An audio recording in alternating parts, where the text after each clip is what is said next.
Tjetër thot, barakallahu fik, kohën e fundit nga vëllezërit shohim pasivitet, dobësim dhe mos prezantim në derse.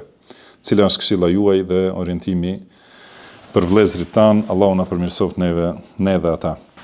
Shikoni, do thot, secili kur sheh një dobësi të dikush, duhet ta këshilloj. Edhe këshilla është prej cilësive të besimtarëve. Dhe prej cilësive të atyre që janë të shpëtuar. Ka thënë Allahu subhanahu wa taala në surën Asr, wa tawasaw bil haqqi. Do të thonë që e porosisin njëri tjetrin për hak.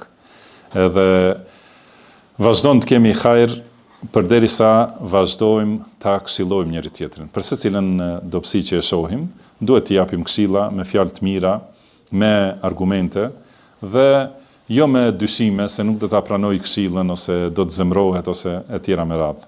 Do të thënë duhet të jetë këshilla për ta arritur kënaqësinë e Allahut dhe për ta bërë përmirësimin te vëllezërit tan. Duhet të japim këshilla. Prandaj kërkimi i këshillës është çdo herë i mirë.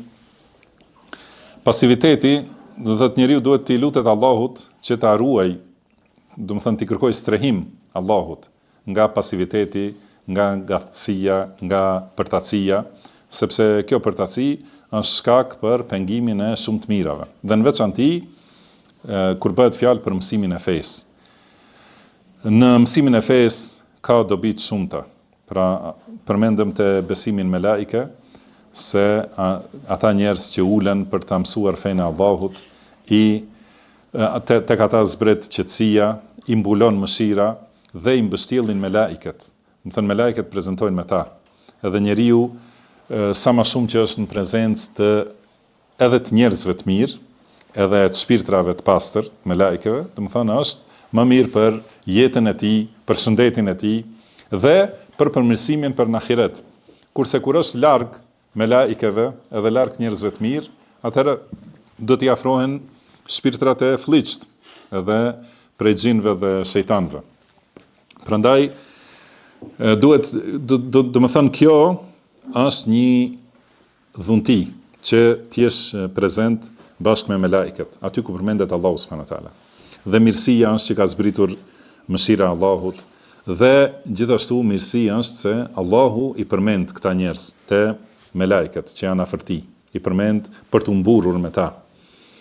Do të thonë vetëm prezantimi është do thotë mirësi e madhe, por gjithashtu edhe mësimi i fesë duhet të jetë i vazhdueshëm. Do të thonë që vazhdimisht njeriu të mësoj për udhëzimin, se ka shumë që nuk i di, por edhe ato që i di, i përsërit, i përforcon, edhe kështu vazhdimisht e freskon diturinë e tij për mënyrën se si ta adhuroj Allahun subhanahu wa taala. Edhe si t'i afrohet Allahut, si ta përmirësoj imanin e tij, akiden e tij. Do të thonë kjo është çështje prej çështjeve më esenciale, ose më esencialja, më e rëndësishmja. Mësimi i diturisë dhe mësimi i udhëzimit është më i rëndësishëm për njeriu se ushqimi dhe pija, madje më i rëndësishëm se frymëmarrja. Do të thonë njohja e diturisë, njohja e udhëzimit, njohja e fesë Allahut është më e rëndësishme se çdo gjë në jetë.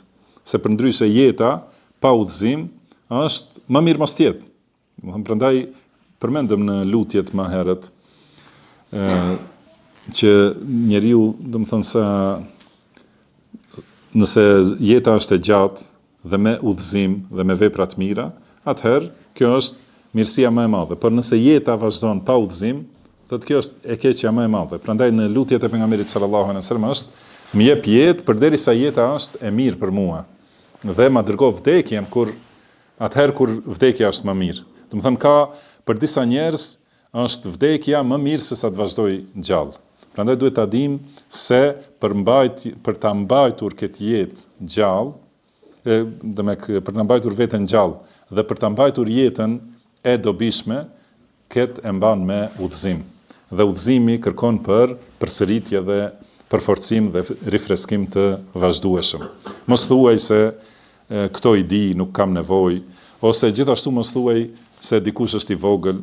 Pra njeriu nuk fiton hajrin përderisa nuk mëson prej atyre që janë më të mëdhenj se ai, prej atyre që janë si ai dhe prej atyre që janë më të vegjël ose më poshtë se ai. Allahu na dhon sukses të gjithëve për atë që e do dhe që është i kënaqur me ta. Wallahu a'lam. Wa sallallahu wa sallama ala abdihi wa rasulihi nabina Muhammad. Subhanaka Allahumma wa bihamdik, ashhadu an la ilaha illa anta astaghfiruka wa atubu ilaik.